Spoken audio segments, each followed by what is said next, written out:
the only way to start your day. Right at the table. Yes, negotiated democracy definitely would give it a plus.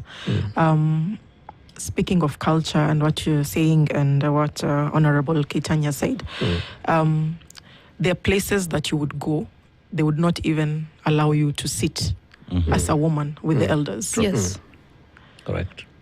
So we need to respect that, and we do have our male counterparts who come in to address such issues to the extent that now we can be able to have a meeting with them. You know, like, so it is work in progress. We're not saying that this will be done in less than 1 year to the 2027 elections, but it's work in progress. So negotiated democracy is more than welcomed. And Mheshimiwa, because you're a living example, because even in Aldai, the cultural space there, the context is not as welcoming to women. As we head towards 2027, and Spice FM has millions of people, including the globe, listening and watching. What is this one thing or two things that should probably encourage women who are struggling to even, say that I want to run for office in 2027, but if I look at the area where I want to run, the kind of difficulties that I have to go through becomes so insurmountable. What is your 1, 2, 3 words to I them? have met many ladies who say, I really admire the way you're doing things. They say, I wish I could even have a quarter of you. And I tell them, you can have the whole of me and more. Because it is all about inward, telling yourself from the inside, I can do it. Yeah. And the moment you tell yourself, I can do it, then everything else becomes, they say, this runner, Kipchoge said, Unlimited is nothing. Yeah. So everything else becomes unlimited. So it is the inward, and it is about breaking that. It's an ice. Yeah. You break that ice ceiling and say, let me get out. Let me do it. The ladies who have come out have actually have broken that glass ceiling and said, we can do it. And many of them fail, but majority of them also succeed. But when you fail, it doesn't mean that you now go and collapse and disappear totally. Come out and say, I will try it again. I know it's difficult, but it is something we can do. The only major thing is that because of the patriarchal society that we have, as you're trying, the male try to pull you down by talking about things to do with sexual issues. They start talking about cultural issues. They talk about what. But I think sometimes you close your ears to those kind of negativities and focus on the positivities. Because anyway in life, human beings are said that they want to pull another down. That is the normal. That's the normal thing about human beings. But it is worse for ladies. But I think if you close your eyes and ears to those kind of negativities and push ahead, you can be able to cross that ceiling. I talk to our ladies, our young girls in schools, because many of them say, I want to one day become a member of parliament. And I tell them, not even a member of parliament, you can become the president. I want you to look bigger. And because they say aim high, you will reach somewhere there. So aim high, look bigger, and work hard. And from where you are right now, in class, do it better. And when you do that better, it gives you that confidence, and you're able now to do it even better and better as you go. The Gen Z movement that we saw in 2024, the face behind the Gen Z was a young girl. You saw it. It was a young girl who said, we want to fight for our freedom, we want to fight for our rights. It was not a young boy, it was a young girl. And you can see that girl broke the ceiling and said, I want to fight for it. I'm just wondering whether they, in terms of the acquisition of the nomination certificate, must they know someone in the political party if they are running through a political party? Not really. Okay. Do your thing on the ground. Okay. You will be picked up. My question would be, we've talked highly, we've actually spoken highly in terms of where we are, women leadership and all that. But there is also the flip side of it. Other women leaders who are in office today have pretty much just let Kenyans down. And we have we have women leaders who are there and they're doing their thing. We have to give them their flowers, but we must as well just say there are those who are letting Kenyans down.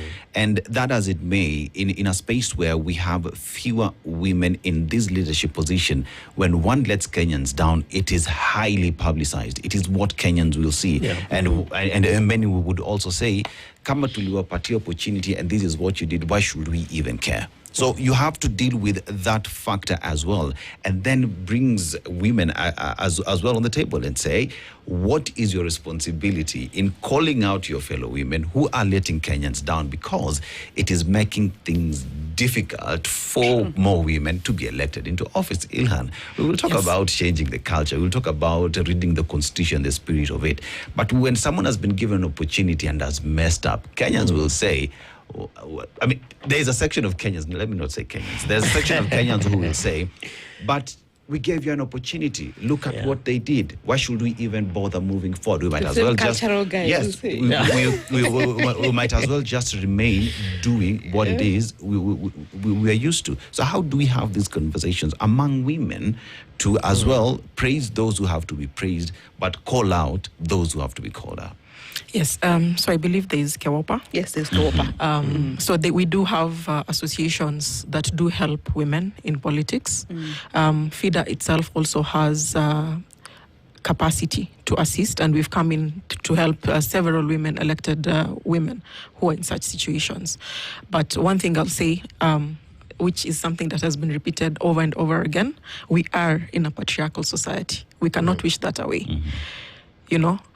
One thing that a woman would do wrong, we've had more than 50 men doing wrong, but we don't hear people sleeping, waking up to it every day.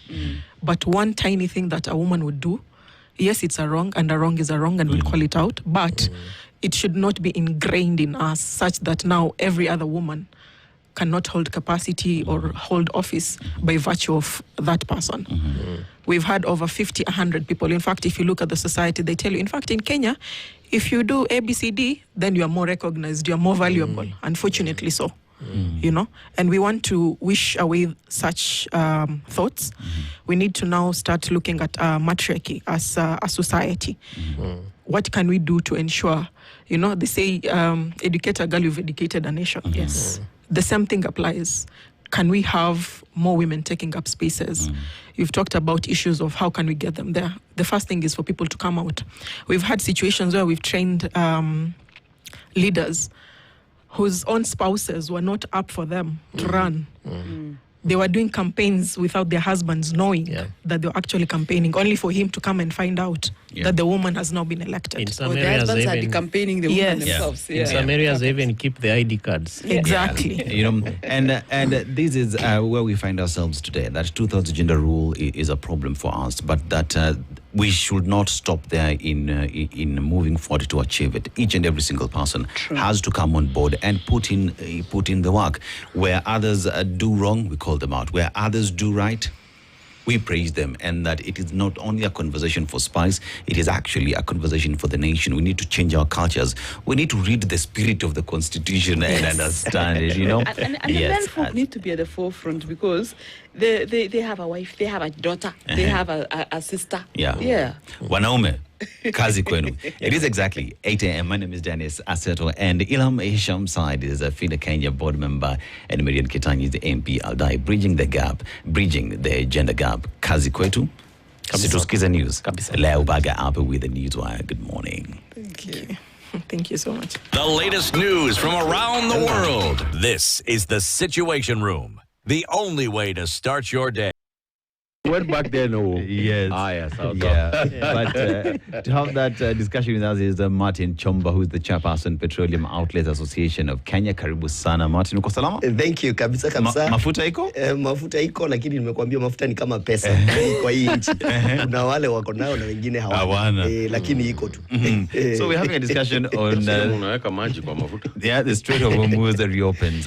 Will Kenya feel the relief at the pump? But then again, there's also a discussion on geopolitics that is happening, Kenya's position on the war, and how that as well affects our access to the same. But before we do that, let's go to the Democratic Republic of Congo. Again, a country that has millions and millions of barrels of oil that has not even been exploited yet. but has a lot of other minerals. But on the flip side, a rich country, but nothing to show for. So a country that is war is the order of business, but we equally love their music, Lingala, Rumba, But let's go to the proverb today. The proverb we have is, he who loves a baboon should not mind its ugly face. He who loves a baboon should not mind its ugly face. Hush. That actually happened to me. How would you interpret it? Tell us, what's the story? I had a girlfriend who looked like that. Oh my. Hush. Wow. A long time ago when I was in high school. But I was totally inexperienced. I did not know. I was just about 15, 14. And she was my desk mate. Yeah. I hope she's not listening. No, she's listening. I mean, she's a very beautiful person, according to me. Yes. But according to the aesthetics of the society that we were living in then, it wasn't a very good picture. And I just want to tell her, I still think she's beautiful, and I think that msemo applies to you. Martin, how would you interpret That's so mean. So for me, I would interpret it to mean that you can't have your cake and eat it. You have to choose your struggles. You cannot get perfection in everything. So it's always like a fish. In a fish, there's meat and there's bones. Yes. So when you love the fish, you must know how to deal with the bones. Deal with the bones. Yeah. Yeah, that's well said. Ashley. We have a philosopher in the show today. Yeah.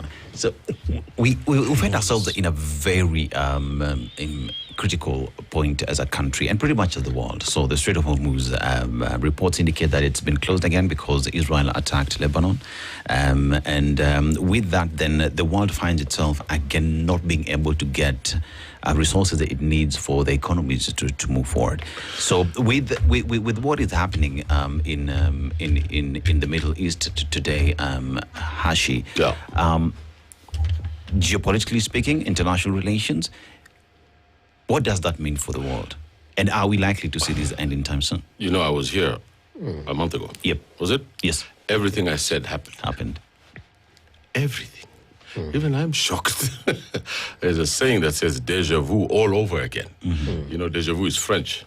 When you dream. And then you walk down the road and you see what you dreamt of. Is happening. So when that happens to you twice, iko mambo. Now, the world has changed. And as usual, we in Africa, I always like to talk about our response as Africans, right? Yes. We're not changing with it. We are reacting to it. There's a guy called Dangote in Nigeria who is not reacting to it. He's ahead of his time. The Europeans are lining up to buy oil in Nigeria. I mean, I don't want to talk about gloomy things every time I come here. True. I want to talk about good news. Let's talk about it, The good news, like the good book, we have to talk about the good news. Yeah. So Dangote built a refinery there when everybody thought he was crazy to build a refinery. Nigeria is the third, fourth largest oil person in the world. And if Nigeria stands up, all of Africa will stand up. Out of every 5 Africans, one is a Nigerian. It has some of the, largest deposits of nearly everything, like many other African countries. We were just talking about the DRC, which has got every kind of mineral and every kind of resource. It's the greatest resource that the DRC ever had was Patrice Emery Lumumba. Yeah. The one man who completely caught the consciousness of our continent, fought the world, was killed, along with other 10 million people from the DRC. They speak about the Jewish Holocaust. They killed 10 million people in DRC. They cut their arms off, their legs, when they could not till for them.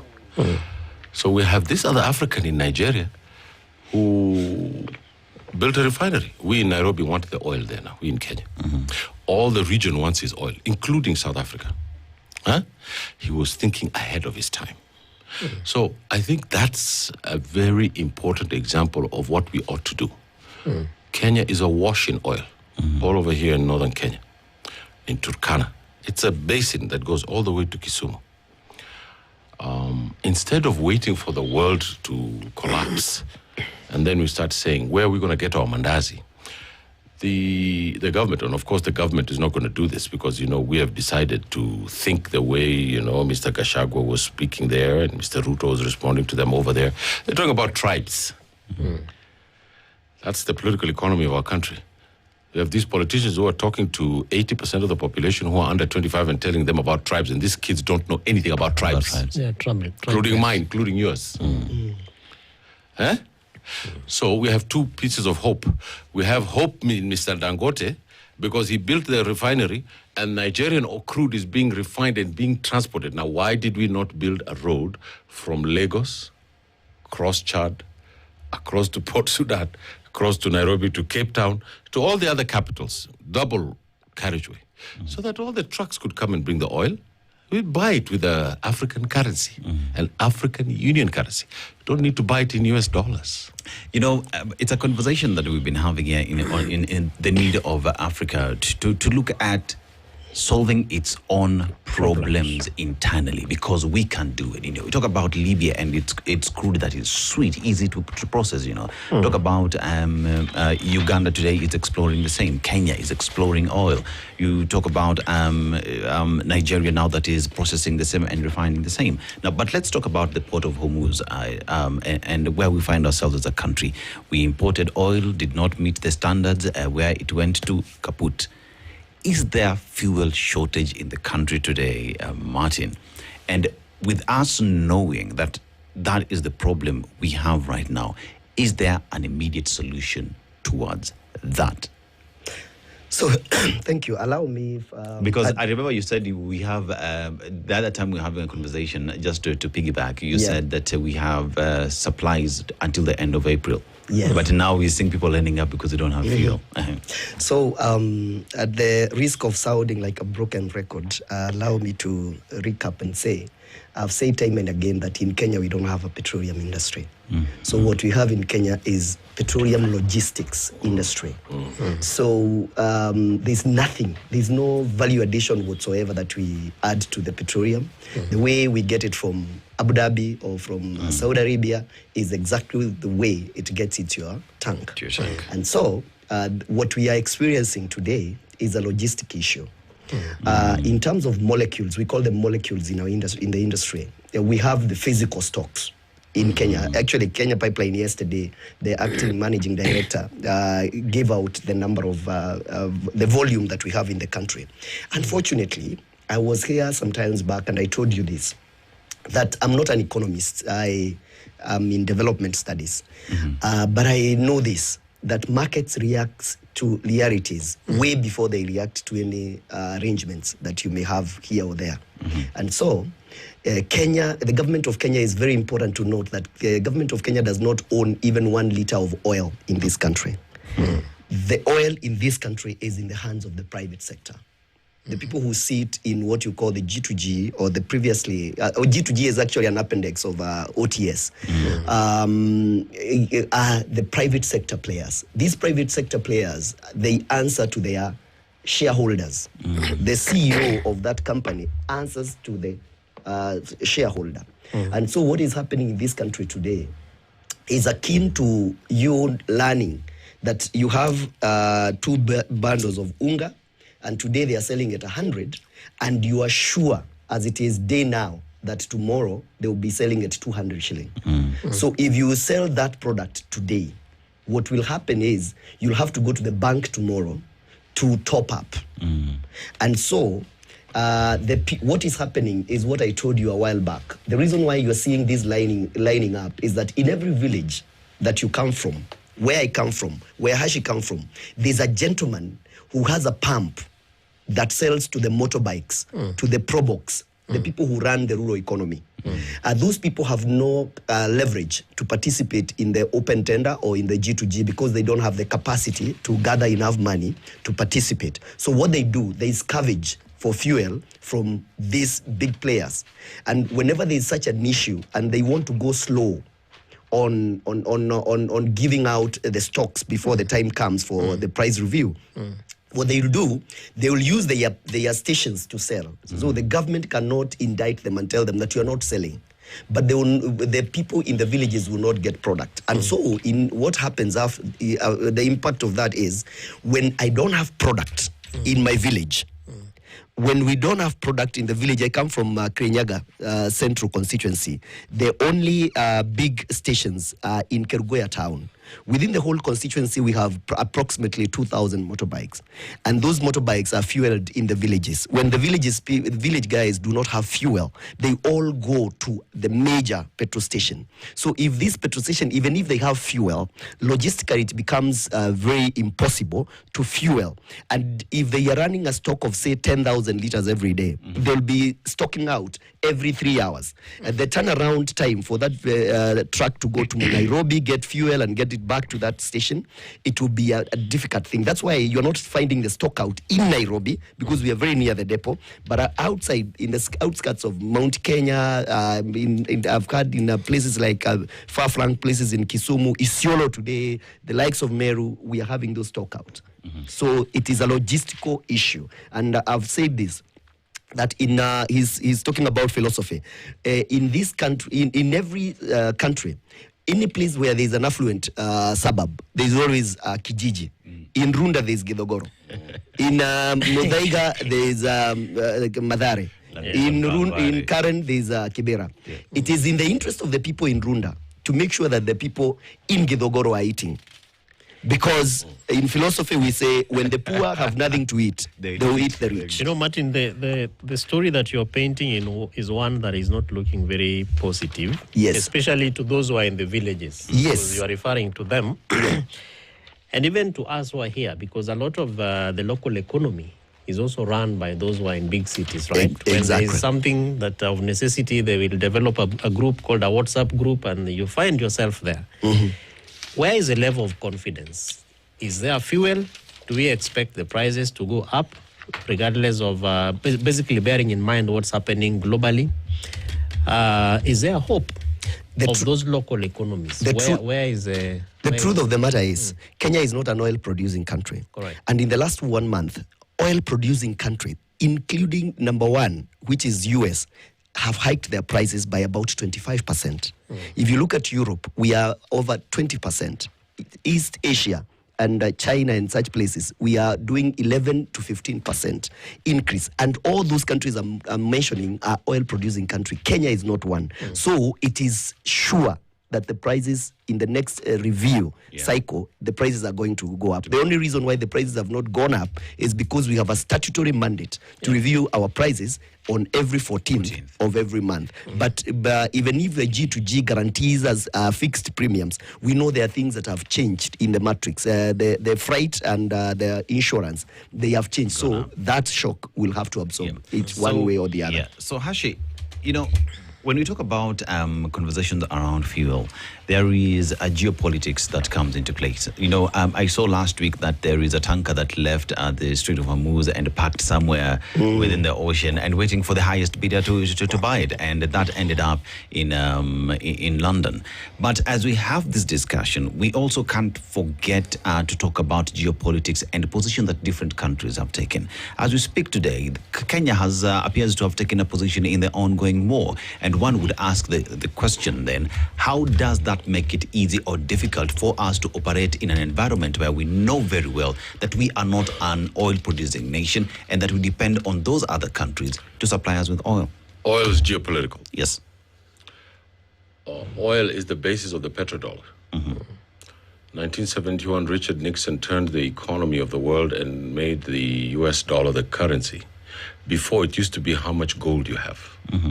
So when he turned into the dollar, he dollarized the world. Iran is being paid £1 million a ship in yuan. It's taking its money in Chinese money. Iran has challenged the international status quo and have won. It has won. Remember, I was here, said they're going to lose the battle and they're going to win the war. They've won the war. Trump blinked. From an economic point of view, what is the interest or the impact that we're going to have on Africa and in Kenya in particular? Number one is that we have to have a policy by the government, the private sector, that, for an example, makes us not dependent on oil from the Middle East. That's number one. Yes. And if we're going to be dependent on oil, there's such a thing as a hedge fund. Very simple. Hedge fund is where you buy oil at a certain price, whether it goes to 200 or it goes to 10. So there's a calculation in the stock market to say, okay, this is a amount of price that we're going to sell oil to you on a constant basis. Now, even if you have a hedge fund, it presumes that there is a supply, right? It presumes that There is a supply, yes. And when there's no supply, right, the hedge fund doesn't have any oil. Yeah. It will say, the oil is going to other bidders who are private. So I think during the times of stability, we may consider to use a hedge fund to buy these oils because it gives you a constant price. And we know what the prices are going to be like if you do the math over a period. But on the policy itself, on the very structural policy, I think it is time we invested heavily in East Africa. Uganda has just discovered oil here in Albert. We have oil in Turkana. There is oil here in South Sudan. Why have we not thought of how to make sure these oils go into a refinery that all the countries in East Africa help invest in? For example, in Lamu, can build a refinery, and even the ones in Somalia that are going to come. So Kenya is going to get, Somalia gets stability and we get all this oil. Turkey, which is getting oil off the coast of Kismayo, is beating us Kenyans to the game of oil in the region. So the East African community needs to come together, build an oil refinery, get the pipes, and make sure that we have a stable resource of oil and its infrastructure. And that will bring the price down for the consumer. It will help all the outlets, and we'll have Kenya Oil on the road, a national company or East African oil. You see, the government is not thinking. The government is stealing. You saw the guy from Isiolo, who was the PS, right? Yeah. And the other two guys, Yeah. they found 500 million shillings in their bedrooms. Yeah. You see where our problem is? They found 500 million, and then someone called, allegedly from the powers that be, and said, how come these people have 500 million shares? Leteni hapa yo pesa. And it disappeared in police custody. So listen, we have to get our priorities right.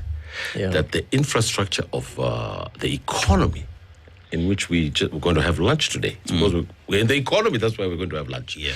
That our government is a clean government with people who have brains, not the ones that happen in Ol Kalou.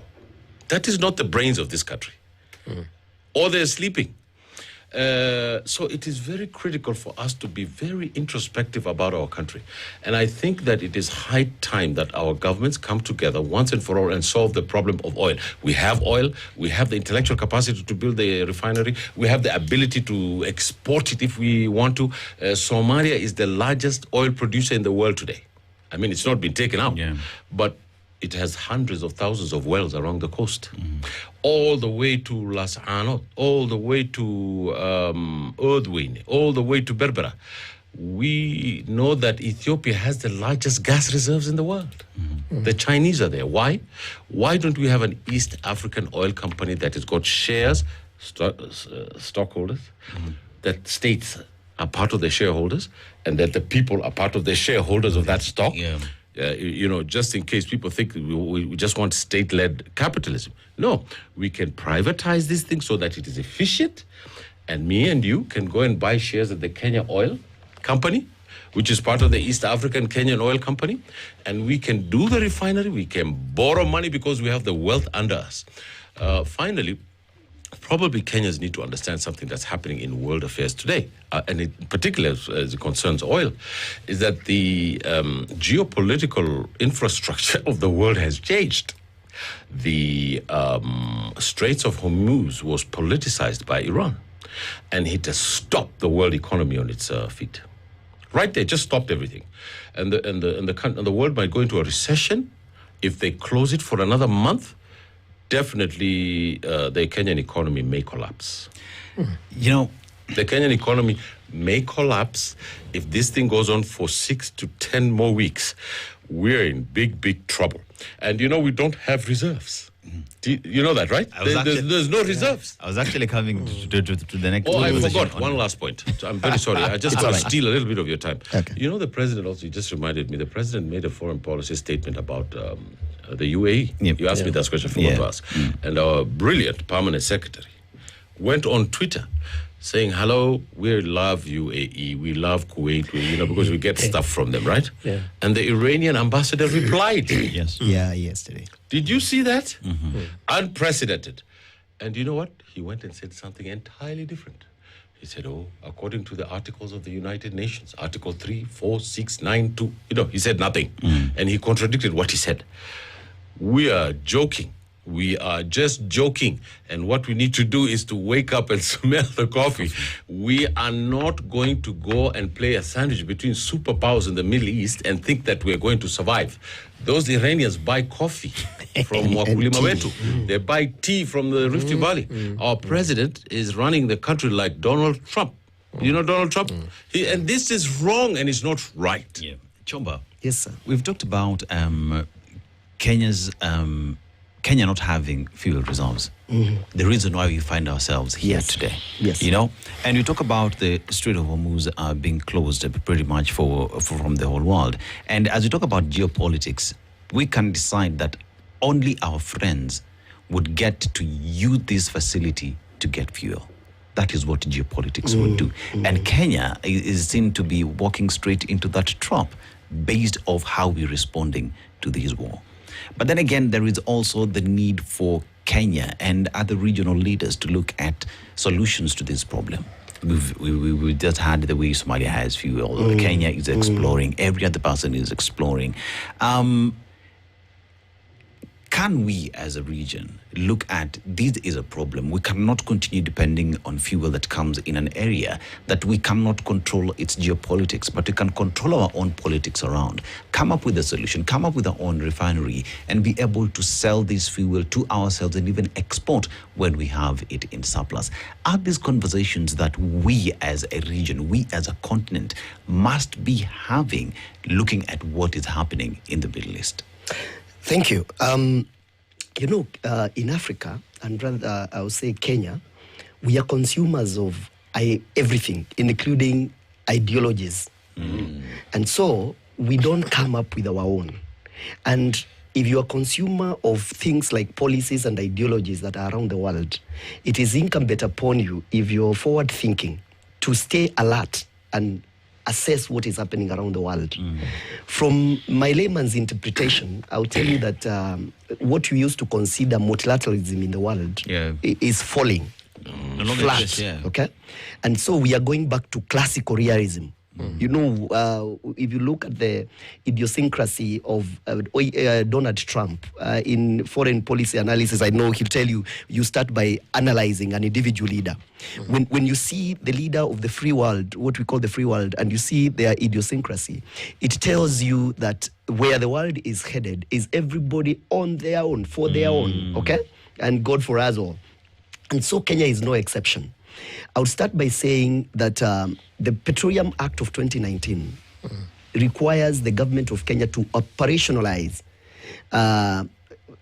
strategic petroleum reserves. Because petroleum is not just another thing. Security. It is a strategic product. It is the blood through which the body we call economy runs.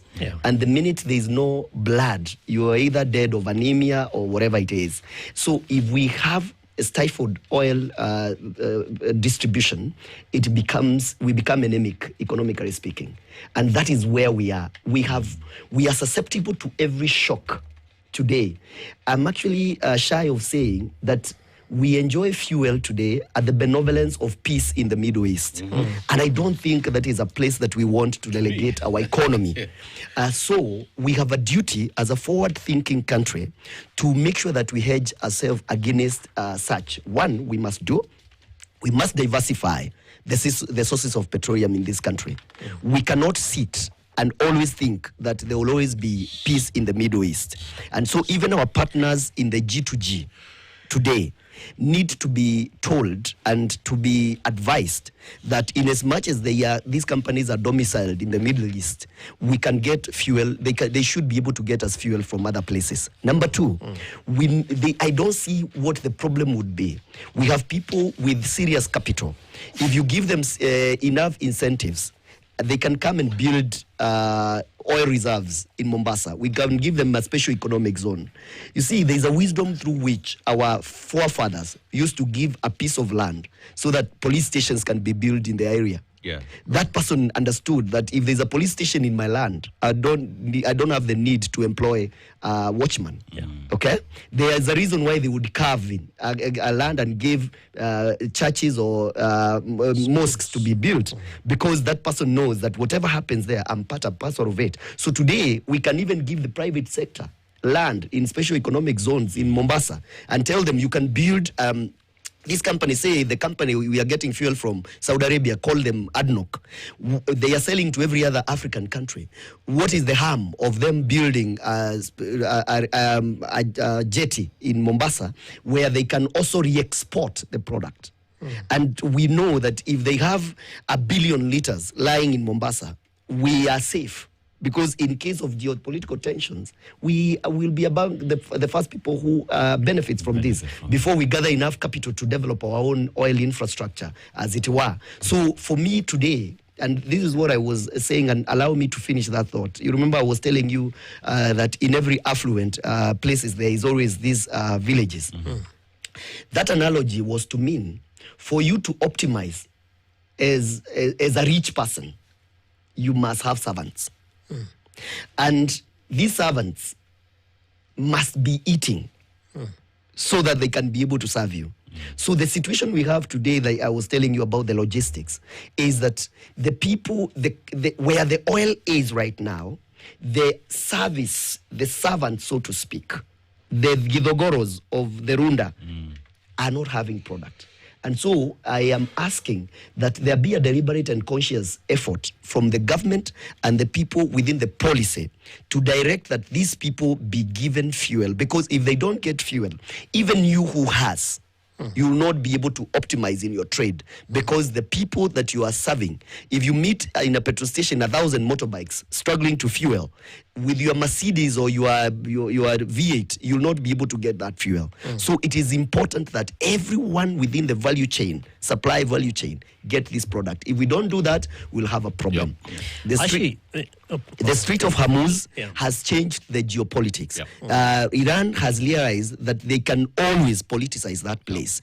Today, I told people sometimes, like, I don't know whether it was this show, that Hashi will be surprised, and I know you know this. We eat chocolate at the benevolence of Switzerland. Of course, yeah. Okay? Never mind that we grow cocoa, and they don't grow one.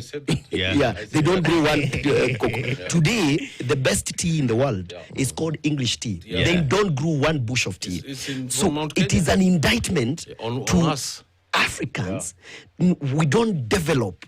You see, we say G2G came to help us stabilize the dollar. But the real issue as to why we are struggling with the dollar, other than just buying fuel, is that we are competing for dollar with people who are importing toothpick. When we are importing fuel, the guy importing toothpick is also looking for dollar. We are not developing our internal industries to the detriment of our growth. And so we'll always be susceptible to any shock. It doesn't matter how minor it is. We'll always be susceptible. And that brings me to this talk about Singapore. And if you look at part of what Singapore did was to invest in industrialization. Yes. Looking at the global competition, the global wars that are happening, of course they say it has local ramifications, right? In Kenya, we have had discoveries of oil. Talo was here in Turkana. How many years down the line, from 2012 to now? And Hashi says that our leaders must speak about the future. The countries we are referring to, you go to Singapore, the former Prime Minister Lee Kuan Yew had to take certain serious risks to do things right. In Kenya, we have leaders that we keep changing every single day. And today, you are telling us that we must be able to sit and think about local refineries for oil. what is this thing that we must do? What is this thing that we must do to be able to spur and enhance the local deposits that we discover? I think that we ought to ask ourselves fundamental questions. The first fundamental question we have to ask ourselves is who elects these leaders? I think it's an important question. It's a very important question. How do leaders come to power? They go in front of the people. They say, I'm a politician. I'm running for such a seat. He plays the tribal card, containers of the tribal nations, just as they were doing here in Kinangop. Was it Kinangop? Olkalau. And you could see Theater of the upside. The former deputy president saying that hii ni jamii yangu, wewe kuja hapa, ukimaliza maneno yako toka. There is no Republic of Somalia here inside Kenya. There is no Republic of Kikuyus. There is no Republic of Waluya. There is the Kenya state and us citizens who vote for these people. Now, our people in this country have been politicized by ethnicity because there is no economy. And when there is no economy for you to go and get a job and build a house and to be busy with other things, your consciousness goes back to the ethnic hearth of my home, my place. That is the prestige in which you take into your consciousness for you to feel alive. Because you're not living in any other way in the economy, in knowledge economy, and moving ahead in all the other areas. Now, we have a small middle class which consumes this little oil that we have here that we buy. We have a small middle class that has these apartments and these houses. 80% of the people in this country live under $1 a day. So we need transformational leaders, so that we can have a transformational nation, so that we can have a transformational East Africa, so we can have a transformational life. And stop these people who are doing this to us by playing with the consciousness of our past for them to benefit politically. So that's one. The second thing is what contributes to this kind of consciousness is the kind of education that we have. So I remember when I finished high school here, I was lucky enough to go to an institution that not in Kenya, and I was lucky enough on the first day to be asked, "What do you think?" See, this is very important. You just don't sit down and write a letter or a paper without thinking critically about it. So we need to overhaul our education system, just as much as we need to overhaul our economic system. Now, Kenyans also need to get a conversation from us about what is happening in the Straits of Hormuz, because that's the subject today. But it veers off into these other areas, as my friend here has also been talking about, because we know our problems and the political leadership that's needed to get rid of those problems. So there is a concept in international relations called hegemony. Hegemony is the ability, as I explained, of a country to have political, economic, social, cultural power to dominate the world international system. The international system is the United States system. And what we're being shown in the Ukraine and in Iran is that there are limits to something called liberal hegemony. There is an idea that comes from the United States and Western civilization that says that our way of life, our thinking, and how we want to do things is the international system. The respect for sovereign states, the respect for continents, for the respect for the global south has gone down the drain and into the outhouse.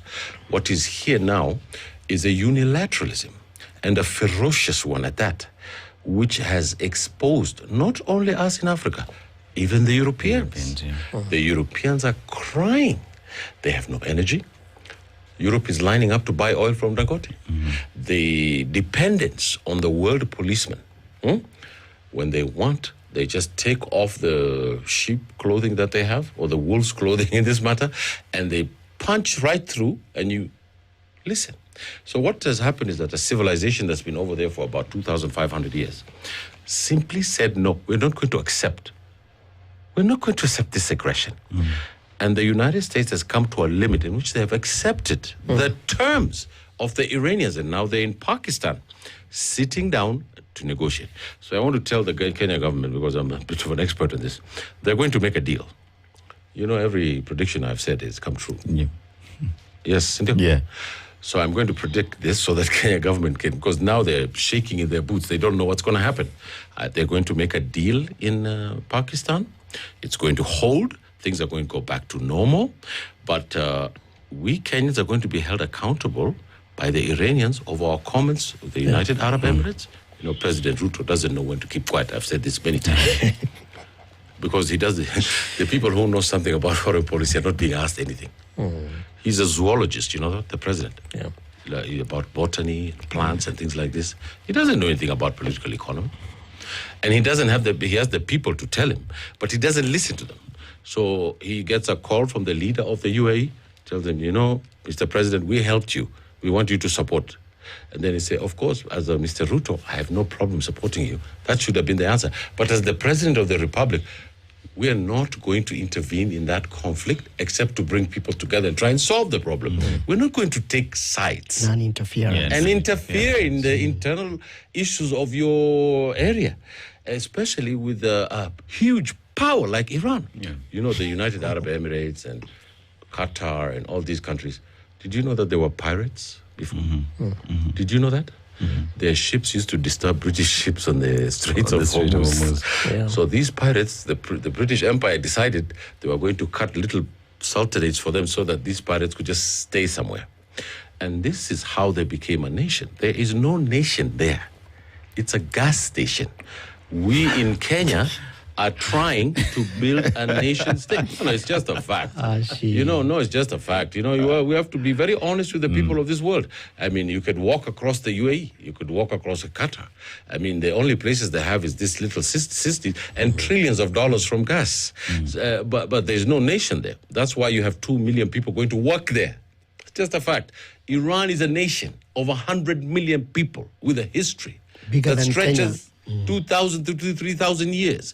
And for our president to take the line of Israel, the United States, and, you know, we're an ally of the United States in Israel. You could just keep quiet and say, no. This time, we have tea from Mount Kenya and coffee.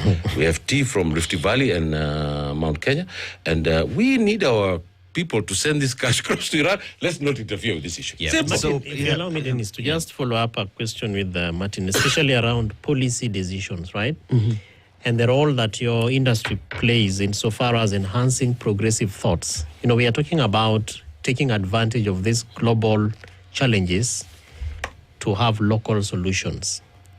And so we are talking about the opportunity to mint oil locally. If you made proposals to government, like you've probably done in the past, do they ever take them? Do they listen to you? Do they think they are important considerations to have? Do they grant some effort and attention to your recommendations? And probably your involvements in local oil deposits in Kenya. Where are we with that, and what is your position? How do we use it to respond to local challenges here? So let me give you an answer that is a bit unconventional. You see, Kenya, the leadership within the country, leadership is like water. It gravitates toward the lowest point. And so, the Duke of Kabetesha, Charles John, at one point did a very great disservice to this country by a statement that he uttered and said that politics is a dirty game. So those of us who grew up in the 80s and the 90s were socialized to believe that politics is a dirty game. And so every forward-thinking Kenyan, people who are industrialists, people who have done well in the society, professors, leaders, religious leaders, people who are considered to have done something good in this country and have expertise that can help guide either policy or technical expertise. Today, you tell them about politics, they will tell you, because it is a dirty game. So when the forward-thinking Kenyans believe that politics is a dirty game, where in political science we say that politics is the master science. It controls, it doesn't matter whether you are the doctor, whether you are an engineer, the policies that you operate, they are done by the politicians. So what in effect we do, when we relegate politics as a dirty game, then it's only dirty players who plays it.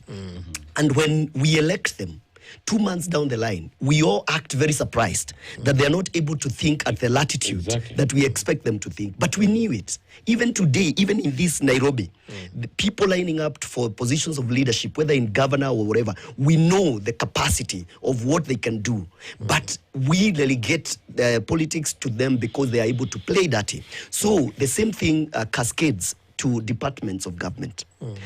I am a strong advocate of things like diplomacy. I tell people diplomacy should never be the first degree. Neither should things like law be the first degree. People should always know something else before they become diplomats.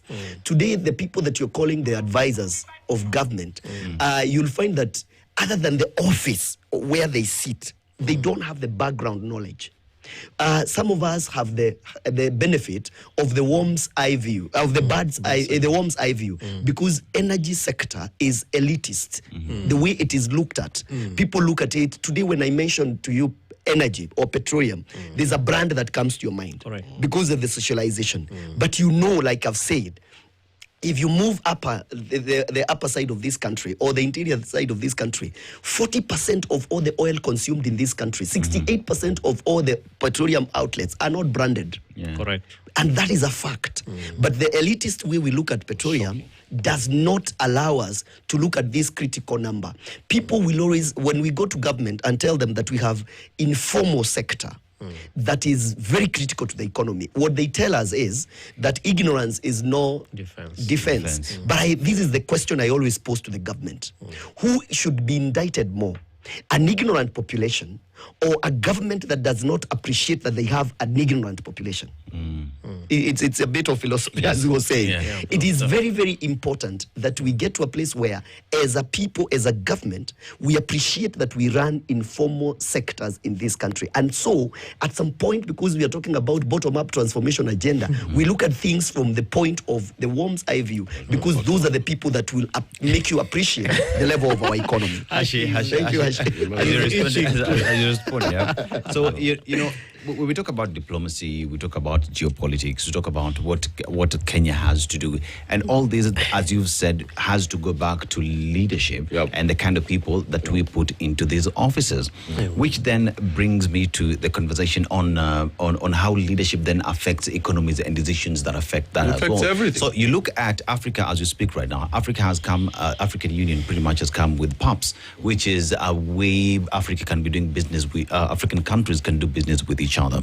But we see that the African Union is coming up with a clear way of money moving around the continent, but you're not looking at how these economies we're trying to grow will survive, right? So then that means the leadership that the continent is putting into place has to be one that is diplomatically savvy and knows exactly how to play in that space. Would you reckon? Look, it's my view that there are multiple revolutions that are going to happen on the continent this year. You remember I predicted Madagascar here on this show. You know, the Sahel Union has experienced a revolution led by young people, 24-year-olds in the army. 24, the mean age of Burkina Faso's revolution is 24 to 25 years old. The oldest is Captain Traoré. At 35. Nigeria is going to experience the same thing because 80%, maybe a little bit less, of those people are under 25. You know, what do they wake up to? Netflix.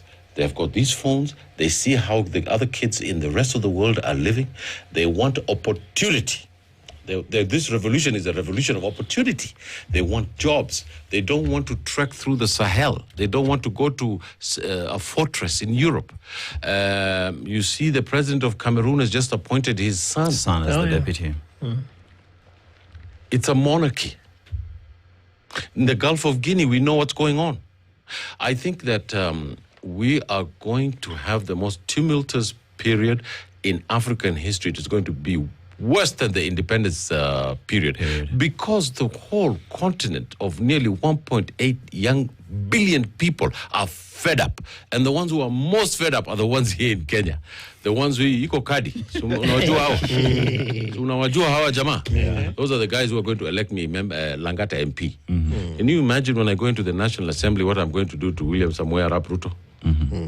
What will you do? Atalala. Hata guarantee you that much, hata lala, because this country deserves better. The people of this country, I've never seen a better people, and I've traveled maybe to hundreds of countries around the world.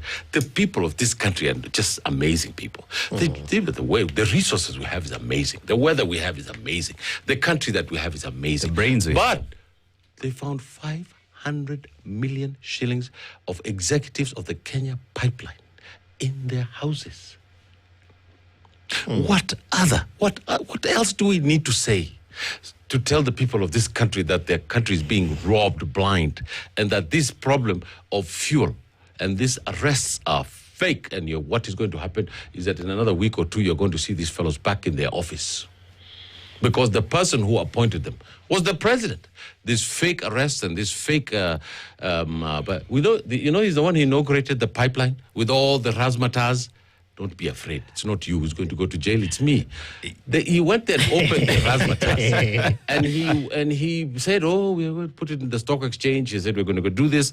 Look at the people who are leading it. They brought fuel with a sulfur content. This guy knows more about that than I do. Yeah. To sell to us, and it was taken in a ship. They put a pipe in there. They put the and that's not the way we get oil. So I want to lastly say, patriotism is the last refuge of a scoundrel. You're going to hear that we're protecting the oil industry. We need to fix the oil industry. Not one iota of a new idea will come. Business as usual will go back, and the monopolies who control the oil, as we've heard here, are going to continue, and they're going to put taxes on our oils, and we're the people who are going to suffer. So, Chomba, because we're running short of time, one would ask the question, Kenya today, we do not have fuel. The fuel that was brought into the country, there is a scandal. What exactly is happening with that fuel that came into the country as a player in that sector? What exactly are we not being told? So, from where I sit, what I've been made to understand is that the fuel that came to Kenya came outside the G2G. Yes. The G2G has a scheduled way of coming into the country. And as I told you, if there is no ship docking in Mombasa, we can only last 21 to 30 days when we stretch it, because we don't have reserves. So there has to be a meticulous lining up of ships coming to Mombasa. One, to keep with the contract of the G2G, because the contract specifies even the amount of fuel that we must consume for that arrangement to stand. And so when this ship was brought in, it appears to have upset the status quo. And most likely, because the G2G guys had not declared force majeure, may have been rattled. And so what I've seen flying around within the department and the ministry is the letters to the effect that that fuel is going to go back to be re-exported. It was offloaded in the Kenya pipeline tanks, but it had not gotten into the main pipeline. And so I know the ship had left. So I don't know, maybe they will hire another ship, but that is what we've been made to understand. I've also seen One Petroleum, who are the owners of that cargo, saying that they are complying with the directive to reship that product. Having said that, like I've said, it is a logistical issue. The G2G partners are still bringing in the product in the country, but now the product is coming at a higher price. And everybody knows that. And so these people will not sell this product because the prices will go up. Why? The government will promise subsidy.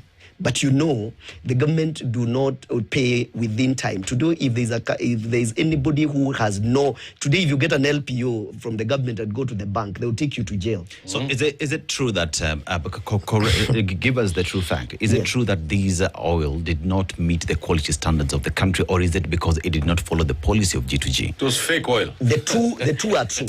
It did not follow the G2G, and then again, it did not meet the standard. The reason being, you've seen a letter asking for a waiver of the quality. So you only ask for a waiver of the quality when you know this is not meeting the standard. And so that is the biggest issue with that oil. It was not good for us. This oil is the oil that there are traders. Today, if you want a lorry of sand and you just call for a lorry of sand, it will not come from Mukambani. Yeah. It is just hanging around somewhere there. So but you pay a premium dollar for it. It's kama aflatoxin ya rice. Yes. Yeah, rice. See, sulfur. Too much sulfur, and that means too much environmental disaster. Yeah. Yes, even human. That's why we're getting cancer because of this these things. Yeah. Gentlemen, we find ourselves in a very critical position as a country, and these are discussions that we must have for us to change. Absolutely. You know, the East Africa community, Kenya, the African Union, local solutions to local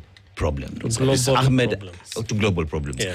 Ahmed Hashi, foreign so policy expert. Martin Chomba, chairperson, Petroleum Outlets Association of Kenya. Thank you. As usual, a great show, and thank you for inviting me. And please tell Dua kuja na fufu hapa.